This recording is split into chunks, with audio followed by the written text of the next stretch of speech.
All right, so the first problem, what we want to do is look at finding a derivative using the limit definition of the derivative. Okay, and there's kind of a stark contrast between the first couple sections we did in this chapter where we used the limit definition to find the derivative, and all of the rest of the chapter where we were using these differentiation rules. So just as a reminder, the limit definition of the derivative is that f prime of x is the limit as h goes to 0 of f of x plus h minus f of x all over h. When we're computing a limit definition of the derivative, I find it very handy to write out what f of x and f of x plus h are first, and then to plug into the limit. It sort of keeps things a little bit more organized. So our function f of x is the square root of 2x plus 3. If I replace the x with an x plus h on the left, then I have to replace the x with an x plus h on the right. So I'm not adding h to the outside of the function. It's composition. I'm replacing the input x with an input x plus h. So this is the square root of 2x plus 2h plus 3. Okay, so now when I come to write the definition, the derivative using the definition, I'll have a limit as h goes to 0 of f of x plus h, which we just computed as the square root of 2x plus 2h plus 3, minus f of x, which is the square root of 2x plus 3, and all of that is divided by h.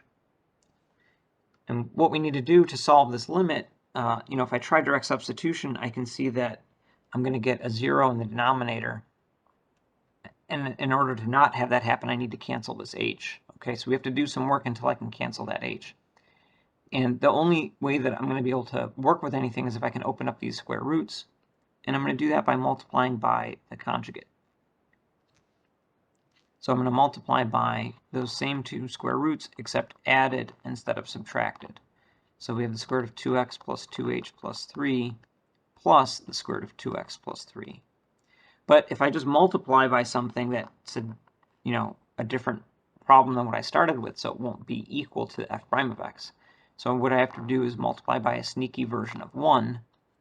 I multiply by that conjugate in both the numerator and the denominator. Okay. In the numerator, the whole goal is to open up the square roots, right? So if I distribute here, the square root times itself, I'll just get 2x plus 2h plus 3. And then I'll have plus the two square roots multiplied, and then minus the two square roots multiplied. Those add to 0. And then I have the negative little square root times the positive little square roots. That'll give me minus 2x plus 3. The denominator, I just want to cancel this h, so there's no reason to do any other simplifying or anything. It won't actually be helpful. I just want to leave that h factored out until I can cancel it. Okay, so now in the numerator, I want to get rid of these parentheses, so I'm going to distribute this negative, so it'll be a minus 2x minus 3. And then we'll find things that add to 0. So 2x and negative 2x add to 0. 3 and negative 3 add to 0. So in the numerator, I'm just going to be left with a 2h.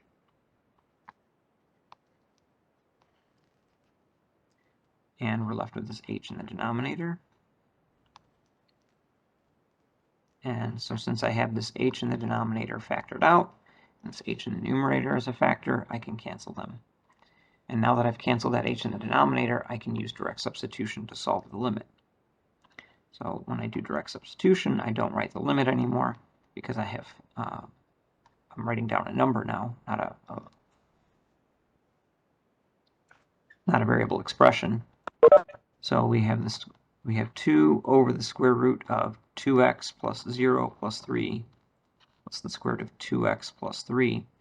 2x plus 0 plus 3 is 2x plus 3. And when I add 2 of the same thing, I'll get 2 of those.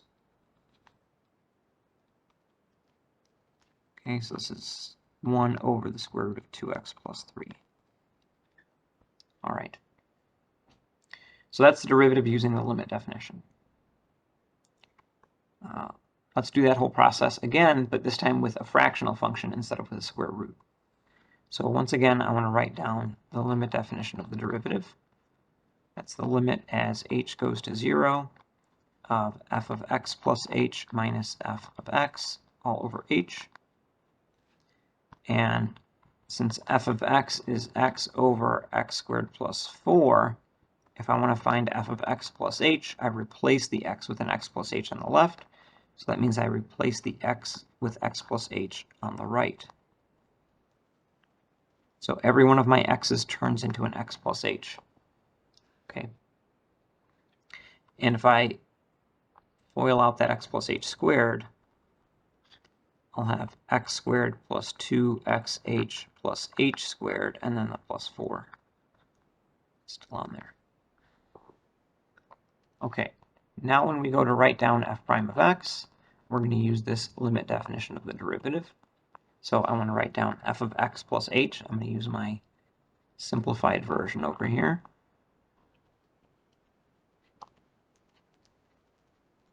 So I have x plus h over x squared plus 2xh plus h squared plus 4. All of that is my f of x plus h. Then we have minus f of x, which is x over x squared plus 4.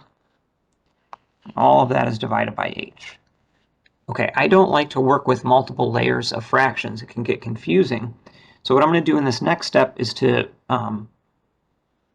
instead of dividing by h, I can think of that as an h over 1, I can change dividing by h to multiplying by 1 over h. So I can write that as a 1 over h times all of this stuff. And then for all of this stuff, what I want to do is combine them together into a single fraction. So I'm going to get a common denominator.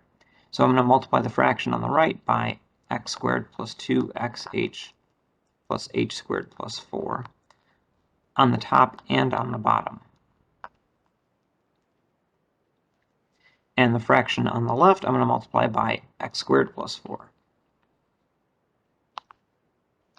Again, on top and on bottom, because what I'm really doing is multiplying by a fancy form of 1. Okay, so I have x plus h times x squared plus 4 minus x times x squared plus 2xh plus h squared plus 4. And all of this is over my common denominator, x squared plus 2xh plus h squared plus 4 times x squared plus 4. Okay, the common denominator bit adds a bit of a mess, but by keeping my layers of fractions down to just one layer of fraction, that really helps things out a lot. In order to move forward, I need to distribute stuff in the numerator so that I can gather like terms. Okay, so we're going to FOIL this out. X times x squared, x times 4, h times x squared, h times 4. So x times x squared is x cubed, x times 4 is plus 4x, h times x squared is plus hx, and h times 4 is plus 4h. Okay. And now what I'm going to do is I'm going to take a negative x. Don't think of it as subtracting. Think of it as adding a negative x. And I'm going to distribute that to each one of these 4 terms. So I'll have negative x times x squared is negative x cubed. Negative x times 2xh is negative 2x squared h. Negative x times h squared is minus xh squared. And negative x times 4 is minus 4x.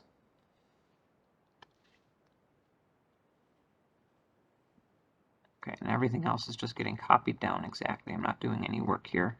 I'm certainly not going to FOIL out the denominator. I don't have a good reason to do so, and that's a lot of work for nothing. Okay, now let's look at combining like terms. X cubed and negative x cubed add to 0. 4x and negative 4x add to 0.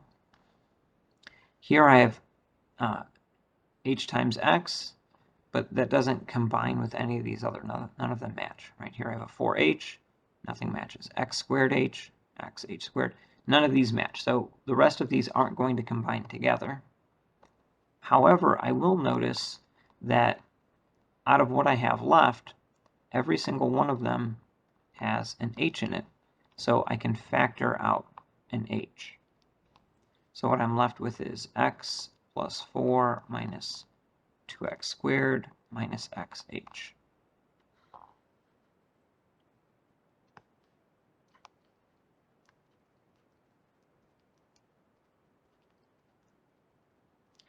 Okay, let me just copy down that denominator again, not doing anything to it. Now that I've factored an h out of the numerator, I can cancel it with that h in the denominator. And by canceling this h in the denominator, I now am able to do direct substitution. So I don't need to write my limit anymore because I've plugged in. I'm plugging in for h. So I get x plus 4 minus 2x squared. And then when I plug in 0 for h, this will just be a 0. In the denominator, I'll get x squared plus 0 plus 0 plus 4 times x squared plus 4. So we have x plus 4 minus 2x squared in the numerator. And this is x squared plus 4 multiplied twice, so that's x squared plus 4 squared in the denominator. Okay. For all of the rest of the problems, I want to make sure that I use my derivative rules. I'm not using that limit definition anymore. All right, so this first one, we want to find a tangent line to this function at x equals 1. To find a tangent line, the equation for a tangent line, right, if I use the point slope formula, I need slope and I need point x1 comma y1. Okay, I don't have slope and I don't have a point, I just have an x value, right, to go with the function. If I plug this x value into the function, that will give me a y value.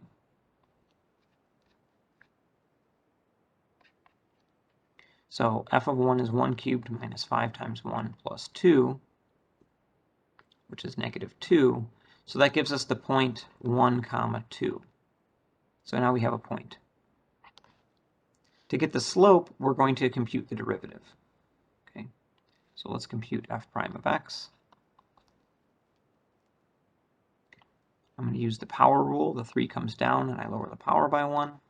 The derivative of x is 1, and the constant hangs out, so this is minus 5 times 1. And then the derivative of an added constant on its own is 0. So this is f prime of x. The slope is f prime of 1. Okay, so the derivative is not slope. The derivative is a function whose outputs are slopes. So when I plug 1 into the derivative, that will output the slope. So I get 3 times 1 squared minus 5, which is 3 minus 5, or negative 2. So now we have the slope, we have a point, so now we can put those together and get the equation of the line. So y minus my y value, which is 2, equals the slope, negative 2, x minus the x value, which is 1. I'm going to go ahead and distribute this negative 2, so I get negative 2x plus 2, and then add 2 to both sides. So y equals 2x plus 4. That gives me my equation of a line in our standard slope-intercept form. Okay. Number 4, find the values of x for which the tangent line to y equals 2x cubed minus x squared is perpendicular to the line x plus 4y equals 10. So before I start working on this problem, I want to break down the pieces of this. So it's asking me to find x values that are tangent to where the tangent line to this graph is perpendicular to this line. Well, let's kind of break apart what these pieces are. I know that perpendicular lines have some relationship with slopes, so let's find the slope of this line. Okay, so I'm going to just solve for y. So I have x plus 4y equals 10. So 4y is negative x plus 10. So divide by 4 on both sides, and I get negative 1/4 x plus 10/4. So then the slope is negative 1/4.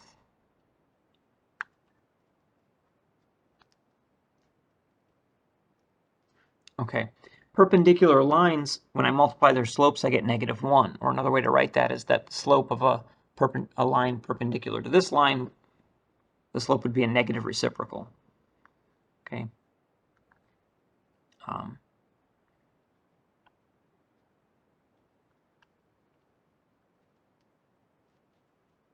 So perpendicular lines have m1 times m2 equals negative 1.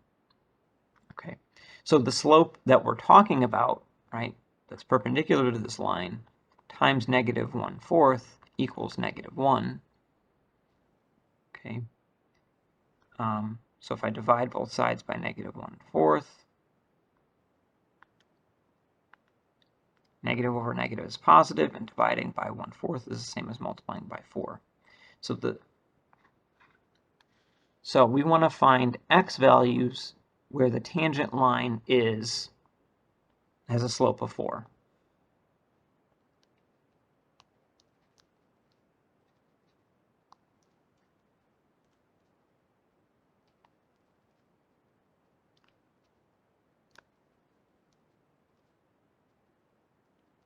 Okay, the derivative outputs slope of the tangent line.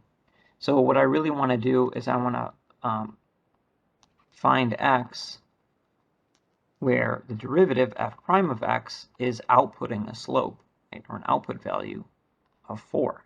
So what I want to do is solve f prime of x equal to 4. I want to solve for x. So let's go ahead and find f prime of x.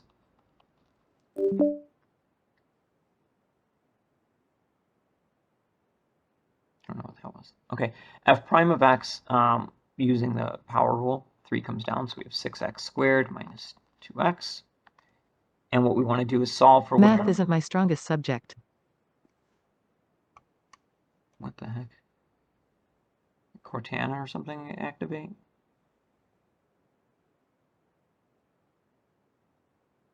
Right. Some sort of assistant thing turned on. Okay. Hopefully that's off now.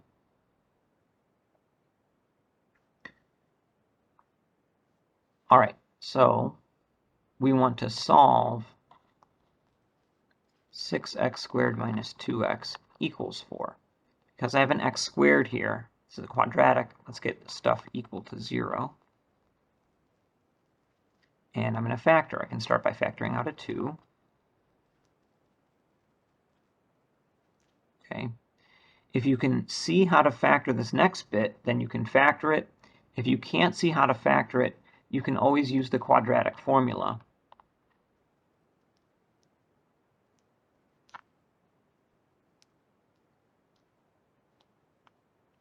And what I'm going to do is I'm going to use the quadratic formula and show you how you can make that into the factors. Okay, so when I use the quadratic formula, I have the opposite of b. The opposite of negative 1 is 1.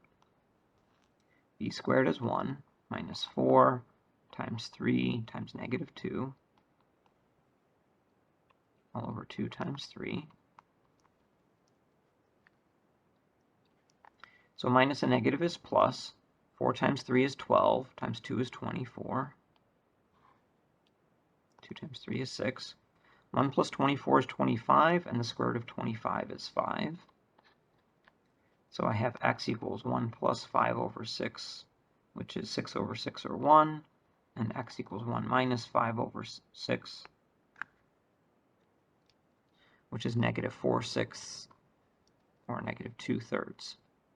All right, when I find the roots here, the factors are going to be x minus those numbers, except that when I factor this, right, if I write x minus negative 2/3 or x plus 2/3, if I were to FOIL this out, I wouldn't get a 3x squared, I would get an x squared, right? So you have to have an additional multiple of 3 in there, right? Or you could write it as, like a 3x plus 2, right?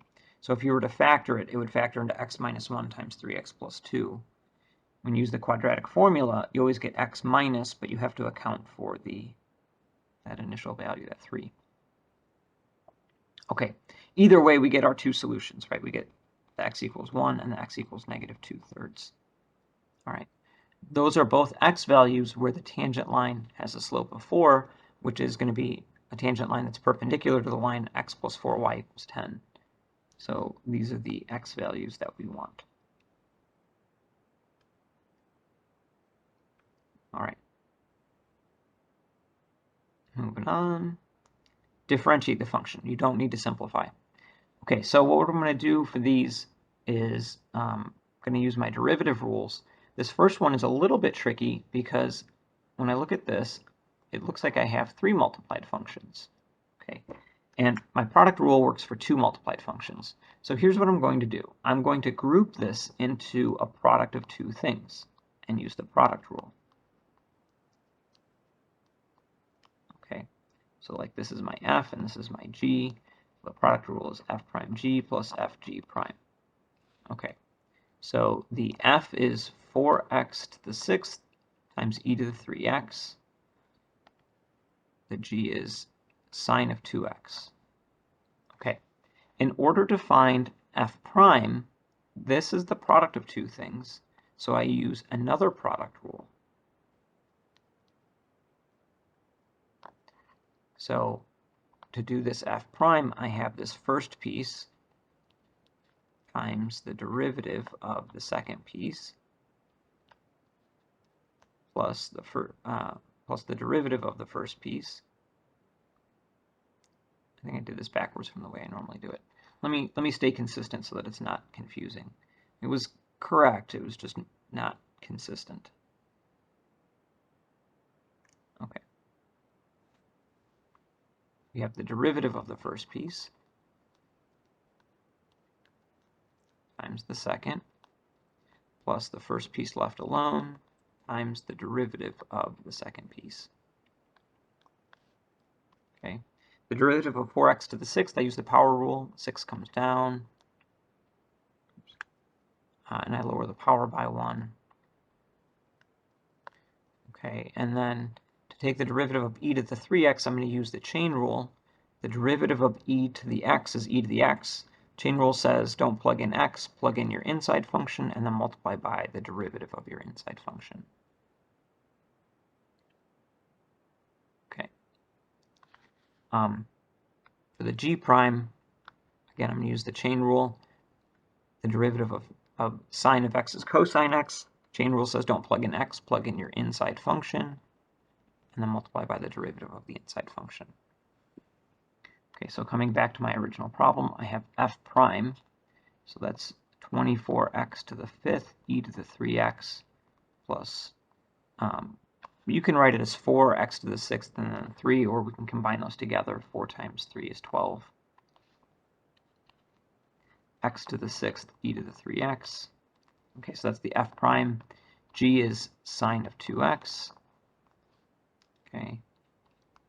Plus, we'll just have this curve down. We'll write it underneath. Plus the f, which is 4x to the 6th e to the 3x, times the g prime, which we computed was cosine of 2x times 2. It says not to simplify, so I'm not going to simplify anymore.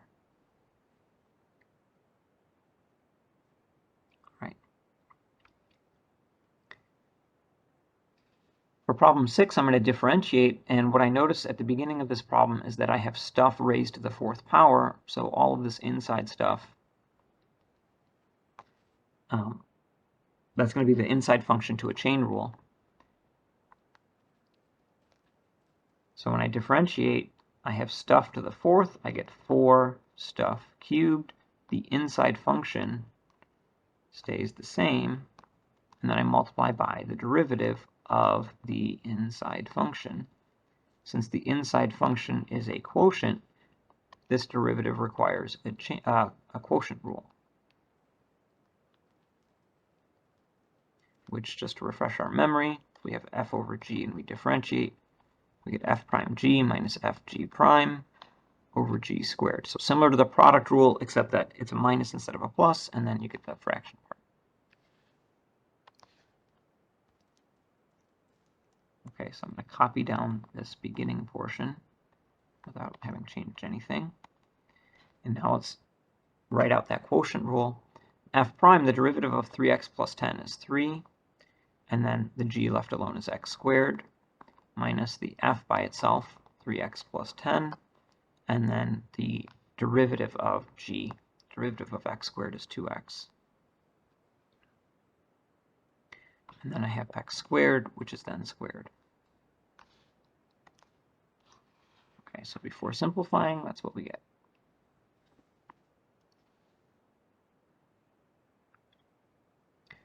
Problem 7, we're looking at a derivative. This time we have cotangent of a bunch of stuff. I'm just going to recall the derivative of some of my trig functions. If I take the derivative of cotangent of x, when we differentiate a cofunction, we get a negative, and the derivative of cotangent is going to be a negative cosecant squared x. The derivative of cosecant x, because it's a cofunction, the derivative is negative, and I'm going to get cosecant x cotangent x. Okay, so the derivative of the trig functions is something that you should just have memorized because we see them a lot. So now when I go to differentiate this, I have all of the stuff inside of cotangent. When I have an inside function, that means I'm going to use the chain rule. Okay.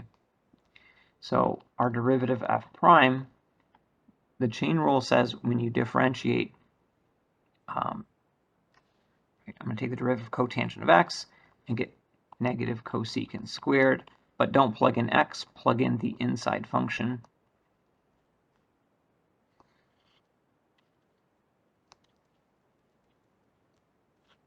And then multiply by the derivative of that inside function.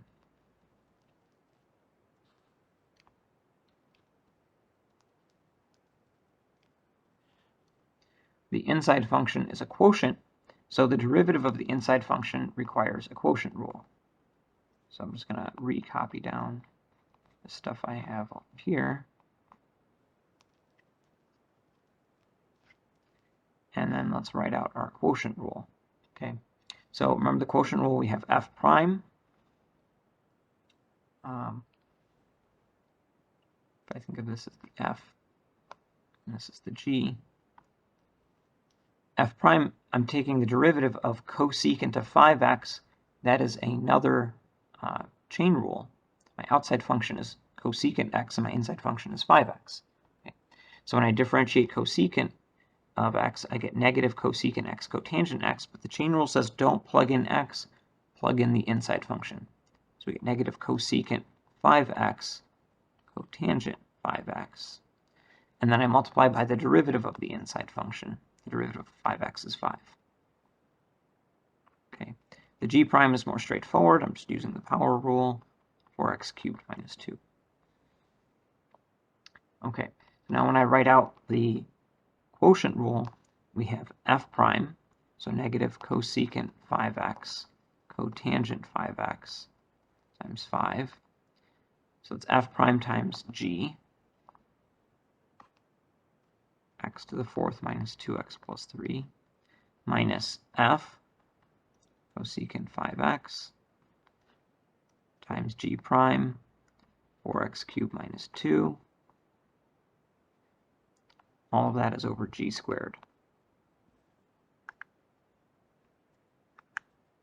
So x to the 4th minus 2x plus 3, which has been squared.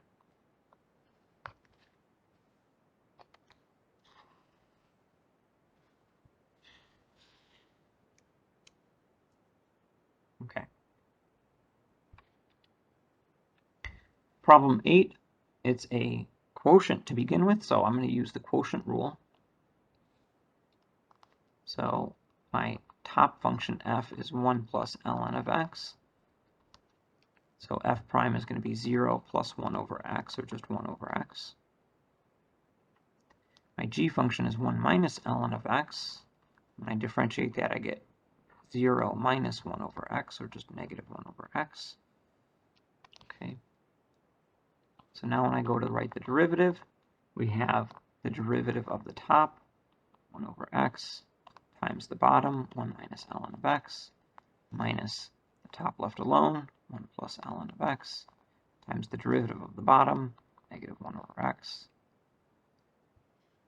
over that denominator, 1 minus ln of x squared.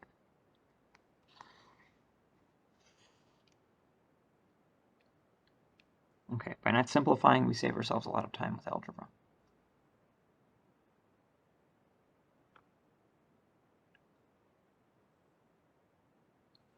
Okay, problem 9. I'm going to rewrite this original function before I start any derivatives. I'm going to rewrite that square root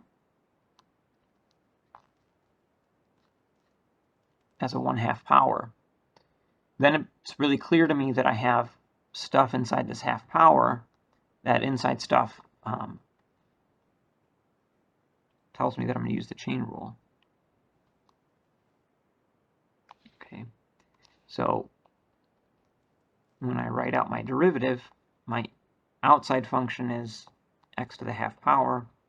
So I get 1/2 x to the negative 1/2. But the chain rule says don't plug in x, plug in your inside function, arctangent x squared. And then we multiply by the derivative of arctangent of x squared. So how do I find the derivative of arctangent of x squared?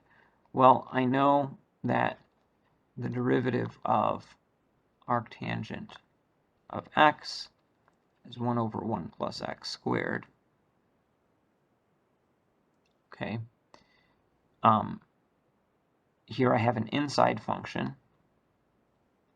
It's not just an x, it's an x squared, so I'm going to use the chain rule.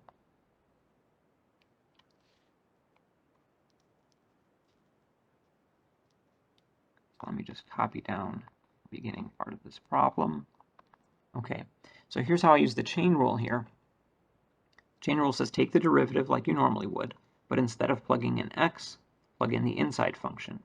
So instead of having an x here, I'll have an x squared. Instead of having an x, which is then squared, I'll have an x squared, which is then squared.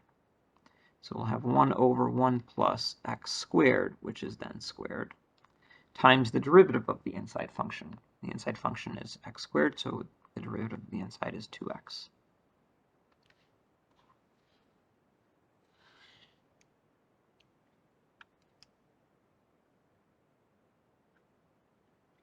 Okay, on problem 10, I feel like problem 10 is a good cautionary tale. We have logarithms, right? We have natural log of this whole thing, which makes me feel like I can use the properties of logs to break things up. And then I see these exponentials, and I think to myself, oh, stuff will cancel. Except that it doesn't. If I take the natural log of e to some stuff, right? I just get that inside stuff. If I take e to the power of natural log of some expression, some stuff, I just get that stuff. Okay. The problem here is that if I have things added, right? If I take ln of like a 1 plus e to the x, that doesn't cancel at all. I can't cancel the natural log and the e because they're not directly composed with each other, right? Computing e to the x and then adding 1 to it. Okay, so likewise, if I take e to the natural log of x and then add something to it, right? These don't simplify.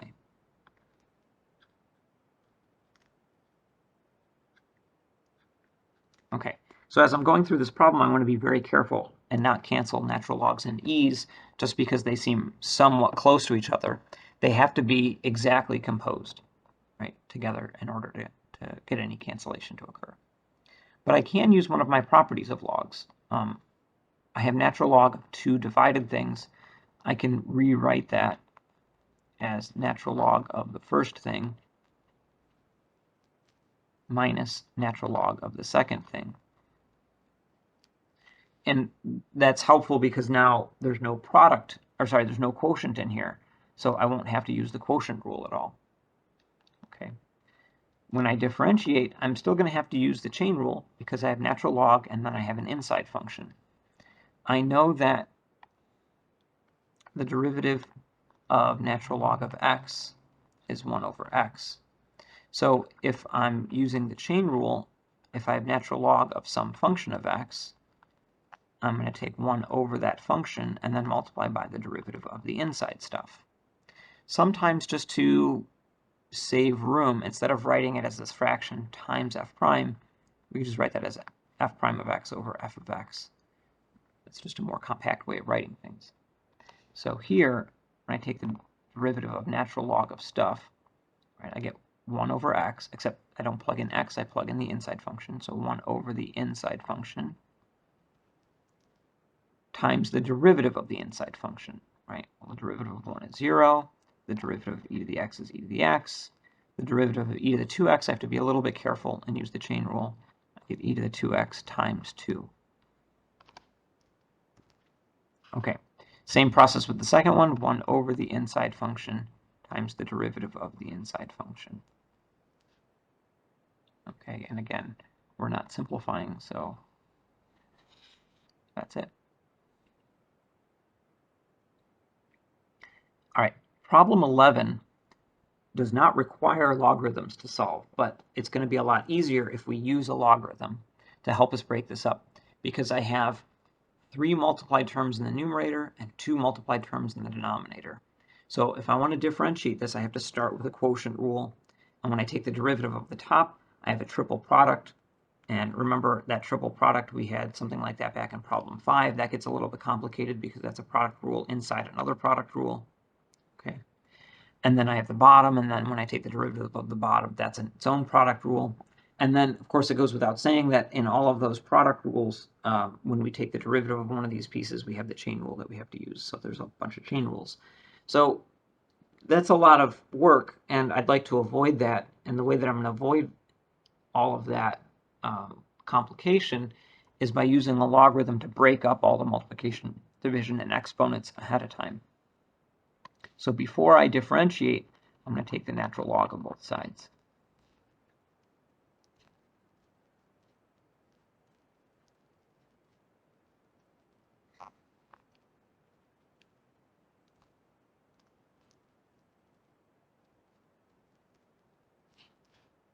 Okay, so I took the natural log of both sides, and the reason that I took the natural log of the right-hand side was so that I would be able to break this up. And my properties of logs that I want to make use of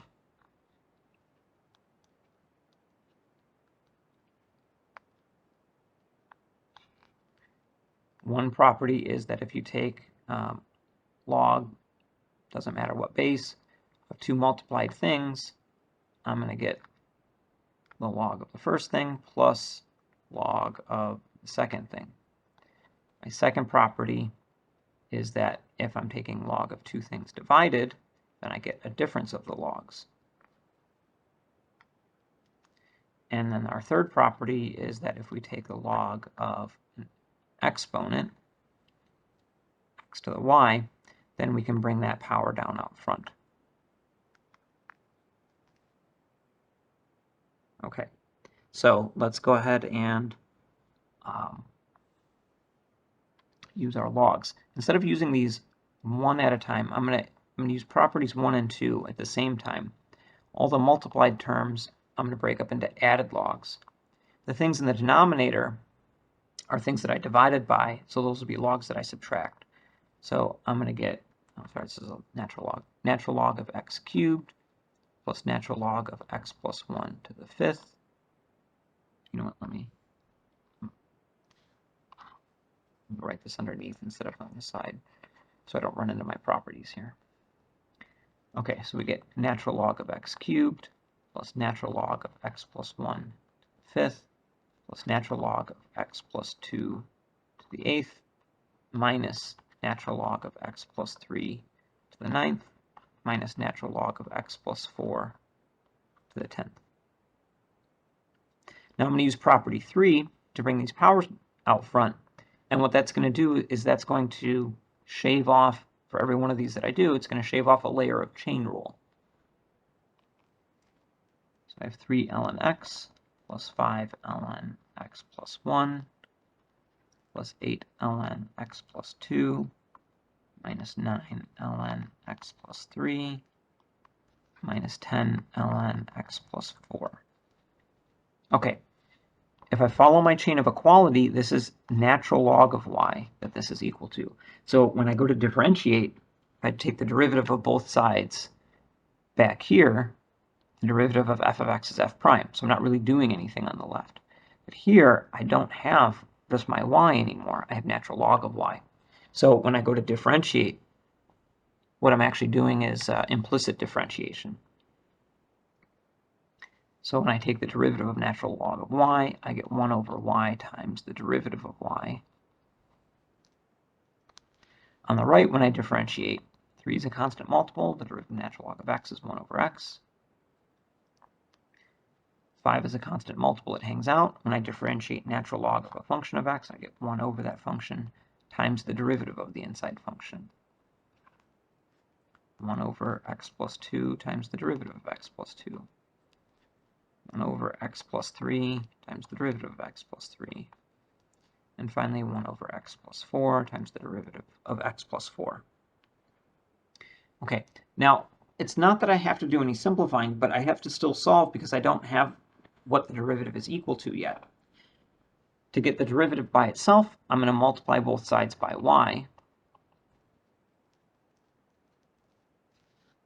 Okay, except that instead of writing y, I have a formula for what y is equal to.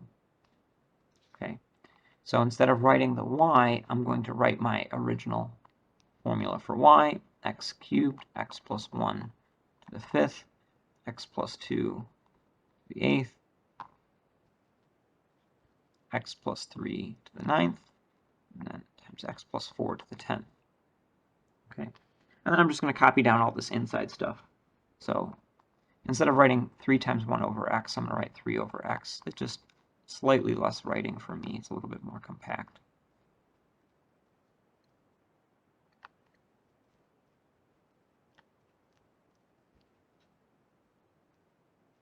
Okay, and that's it. That's our derivative.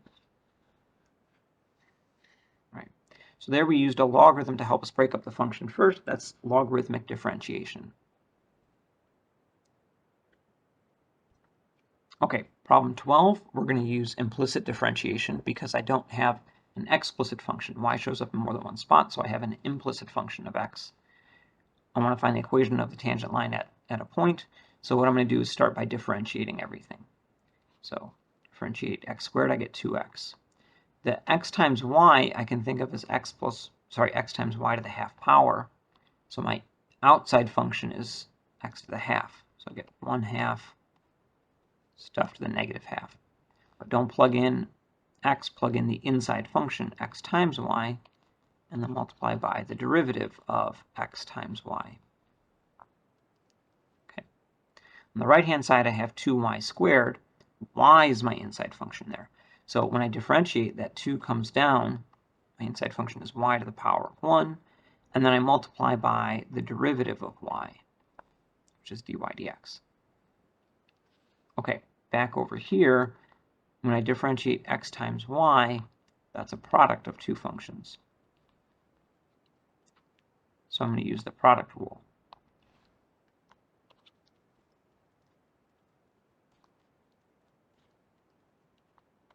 Okay, so I have the derivative of the first piece times the second plus the first piece times the derivative of the second.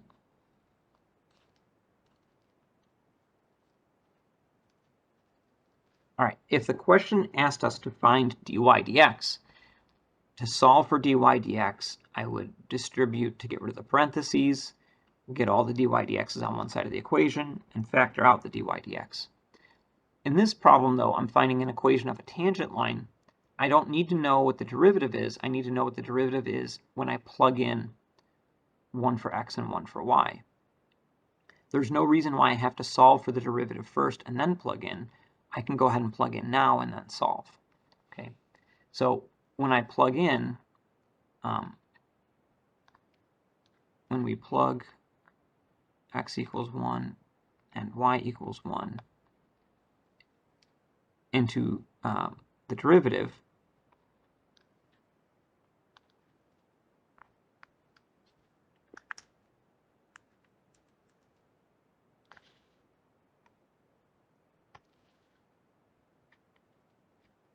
right, and the derivative is dy dx, we get slope m. So when I plug in here, 1 for x, 1 for x, 1 for y, 1 for y, 1 for x. When I plug in, then I don't have a derivative function anymore. I have just the derivative at a point, which is the slope of the tangent line. So I'm not going to write the derivative because I don't have a function. I'm going to write slope m. Okay, and I want to solve for m. Okay, so 2 times 1 is 2. 1 times 1 is 1. To the power of a negative half is still 1. Times a half is a half. 1 times 1 is 1. Then I have plus 1m. On the other side I have 4m. Okay, I'm going to distribute this half power, so 2 plus a half plus 1/2 m equals 4m. Subtract half of m on both sides. So 4m is 8/2 m minus half m is 7/2 m. 2 is 4/4, sorry, it's 4/2 plus a half is 5/2. Okay, so now if I multiply both sides by 2/7, okay, I'll get the slope is 5/7.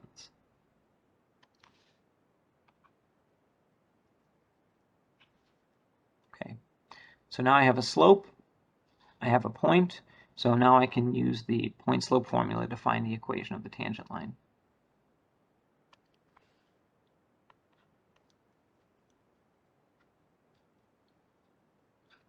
Okay, so y minus 1 equals 5/7 x minus 1. Y minus 1 is 5/7 x minus 5/7, and then I add 1 to both sides, which is 7/7. 7/7 minus 5/7 is positive 2/7.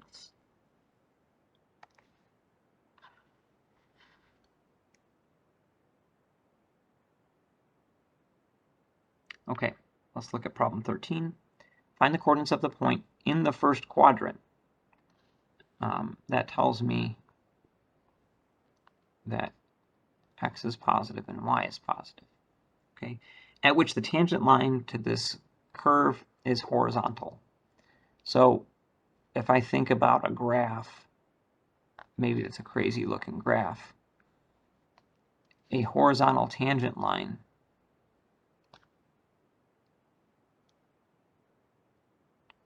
is going to be a tangent line where the slope is 0. Okay, so if I find the derivative, which I'll put slopes of tangent lines, I want to find out where that derivative is equal to 0.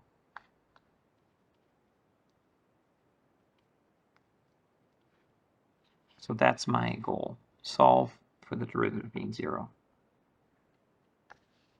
All right, so let's take our equation, x cubed minus xy plus y cubed equals 0, and we're going to solve for, or we're going to differentiate everything now using implicit differentiation. So when I differentiate x cubed, I get 3x squared. On this piece, I have a product. So I'm going to use the product rule. So I have the derivative of negative x, which is negative 1, times y left alone, plus negative x, times the derivative of y, which is dy dx.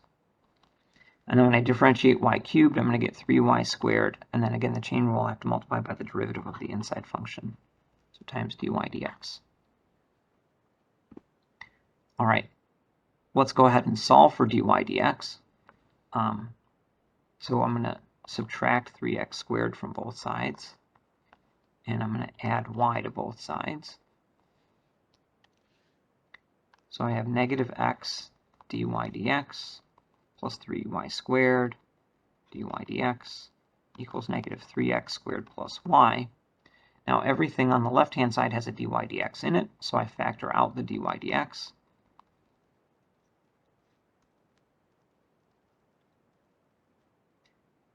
And then to get dy dx by itself, we're going to divide. So I have my negative 3x squared divided by negative x plus 3y squared. All right. Now, our goal was to solve for dy dx equals 0.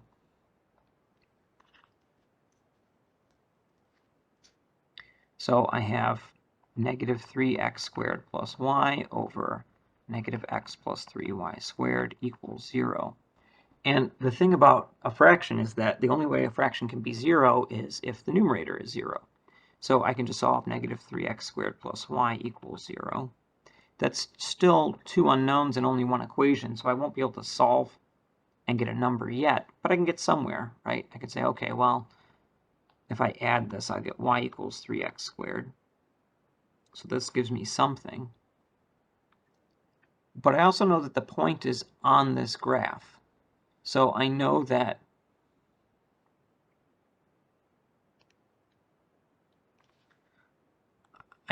x cubed minus xy plus y cubed is equal to 0.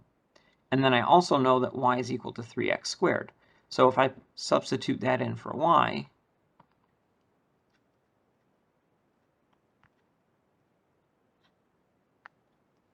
that gives me an equation with just one variable, and that I should be able to solve. Right? So x cubed minus 3x cubed plus, and now I'm cubing this one. So 3 cubed is 27. X squared cubed, when you raise a power to a power, you multiply the exponent, so this is x to the 6th. Okay, so I have 27x to the 6th minus 2x cubed equals 0. Okay. There's more than one way to solve this, but I think that the easiest way to solve this is to factor it, right? I'm going to factor out an x cubed.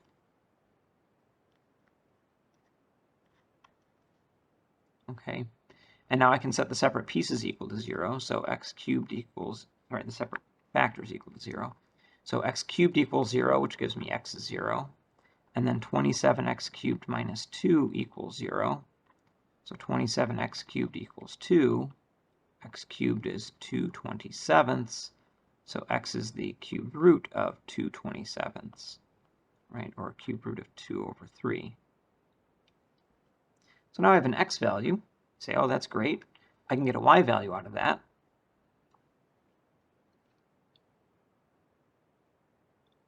I'm going to write this as 2 27ths to the 1/3 power, and then my x value is squared. So I have 3 times 2 27ths to the 2/3 power. And I think that that's good, right? So we have the point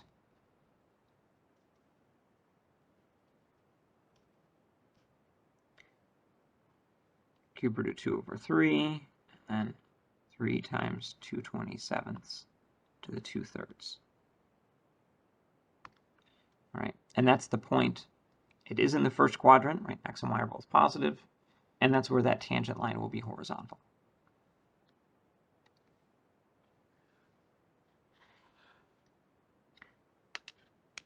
Okay, that's our review guide.